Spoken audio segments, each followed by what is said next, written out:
कल 20 मई 2025 को भारत के सर्वोच्च न्यायालय में वक्फ अमेंडमेंट बिल 2025 के खिलाफ दायर याचिकाओं पर सुनवाई हुई।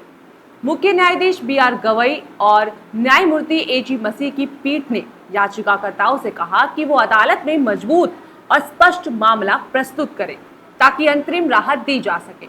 इससे ये संकेत मिलता है कि अदालत अस्थायी आदेश जारी करने से पहले मामले की गंभीरता को पूरी जांच करना चाहती है और इससे ये भी साफ दिखता है कि कोर्ट सभी दलीलों को सही से सुनना चाहती है। अब क्या कुछ हुआ कल की सुनवाई में, पहले आपको केंद्र सरकार की तरफ से बताते हैं क्या कुछ कोर्ट में कहा। केंद्र सरकार ने अदालत से अनुरोध किया कि वक्फ अधिनियम 2025 की सुनवाई को केवल 3 मुद्दों तक सीमित किया जाए, जिन पर पहले ही विस्तृत हल्फनामा प्रस्तुत किया जा चुका है। केंद्र के वकील कह रहे हैं कि जिन दलीलों को शुरू से रखा गया है केवल उन्हीं पर बात हो। वहीं सीनियर एडवोकेट कपिल सिब्बल और अभिषेक मनु सिंघवी ने इस कदम का विरोध करते हुए कहा कि मामले की समग्रता को नजरअंदाज करना उचित नहीं होगा।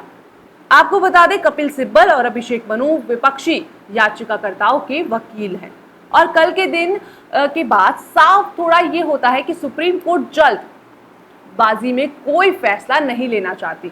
ये कल की सुनवाई से साफ होता है, लेकिन इसका कतई ये मतलब नहीं होता कि पलड़ा विपक्ष की ओर मुड़ रहा है।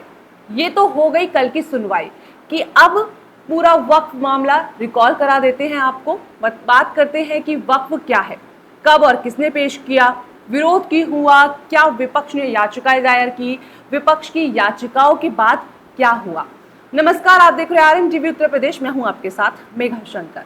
वक्फ संशोधन अधिनियम 2025 एक नया कानून है जिसे भारतीय संसद ने पारित किया।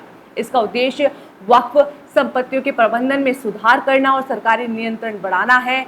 इसमें वक्फ बाय यूजर की अवधारणा को समाप्त कर दिया गया है, जिसका मतलब है कि केवल वही व्यक्ति वक्फ संपत्ति बना सकता है जो कम से कम 5 वर्षों तक यानी कि 5 सालों तक मुस्लिम धर्म का पालन करता हो। इसके अलावा वक्फ बोर्ड में गैर मुस्लिमों का समुदाय बनाने का प्रावधान भी जोड़ा गया। यही सबसे बड़ी फसाद की जड़ है। सरकार कह रही है कि ये बदलाव वक्फ संपत्तियों के प्रबंधन में पारदर्शिता यानी कि ट्रांसपेरेंसी की जवाबदेही लाने के लिए किया गया है। हालांकि कई मुस्लिम संगठनों और विपक्षी दलों का कहना है कि ये बदलाव मुस्लिम समुदाय की धार्मिक फ्रीडम और ऑटोनॉमी पर हमला किया गया है। फिर दोबारा सरकार यही कह रही है कि विपक्ष लोगों के गुमराह कर रहा है, यानी कि विपक्ष लोगों को गुमराह कर रहा है। हम केवल ट्रांसपेरेंसी दिखाना चाहते हैं। वक्फ अमेंडमेंट बिल 2025 को 8 अगस्त 2024 को लोकसभा में पेश किया गया था। बिल को लोकसभा और राज्यसभा दोनों में बहुमत से पारित किया गया। लोकसभा में 288 सांसदों ने समर्थन किया, जबकि 232 ने विरोध किया।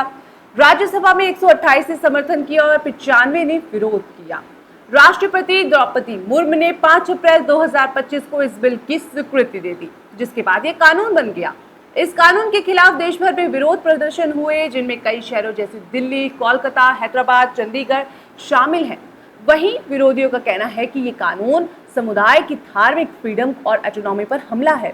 इसके बाद ही विपक्षी नेता और मुस्लिम संगठनों ने इस कानून को असंवैधानिक बताते हुए सुप्रीम कोर्ट में याचिका दायर कर दी। उनका कहना है कि यह कानून संविधान के अनुच्छेद 26 को, जो कि धार्मिक फ्रीडम, और अनुच्छेद 14 को, जो कि समानता का अधिकार का उल्लंघन करता है। उन्होंने ये भी आरोप लगाया कि ये कानून मुस्लिम समुदाय की धार्मिक संपत्तियों पर सरकारी नियंत्रण बढ़ाने के लिए किया गया है। कितनी बार हो चुकी है सुनवाई अब तक? पहली सुनवाई 16 अप्रैल 2025 को सुप्रीम कोर्ट ने इस मामले की पहली सुनवाई की। अदालत ने केंद्र सरकार से 1 हफ्ते के भीतर जवाब देने को कहा और वक्फ संपत्तियों के मामले में कोई भी बदलाव करने से रोक दिया।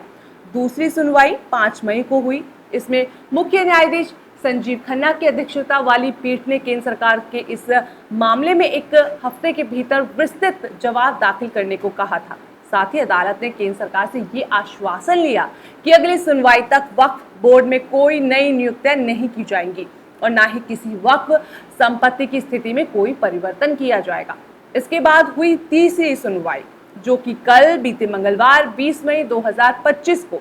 इसमें मुख्य न्यायाधीश बी.आर. गवई ने कहा कि जब तक कोई मजबूत कानूनी आधार नहीं होता, अदालत हस्तक्षेप नहीं करती। उन्होंने कहा कि अदालत 3 मुख्य मुद्दों पर ही दलीलें सुनेगी, जिस पर विपक्ष की नाराजगी है। मुस्लिम संगठन और विपक्ष की जो नाराजगी है, यूं कहे कि जो मुस्लिम समुदाय इसमें बदलाव नहीं चाहता, उसका वीडियो हम पहले ही बना चुके हैं, जो आप हमारे चैनल में देख सकते हैं। ये वीडियो वक्फ का अब तक का एक रिकॉल वीडियो था। जो वक्फ नहीं समझते होंगे, वी होप आप इस विवाद को समझ गए होंगे। इस पर हम आगे भी वीडियो लाते रहेंगे। तब तक के लिए कैसा लगा आपको ये हमारा वीडियो, कमेंट करें, लाइक करें, इस रिकॉल वीडियो को शेयर करें और RN TV उत्तर प्रदेश को सब्सक्राइब करें।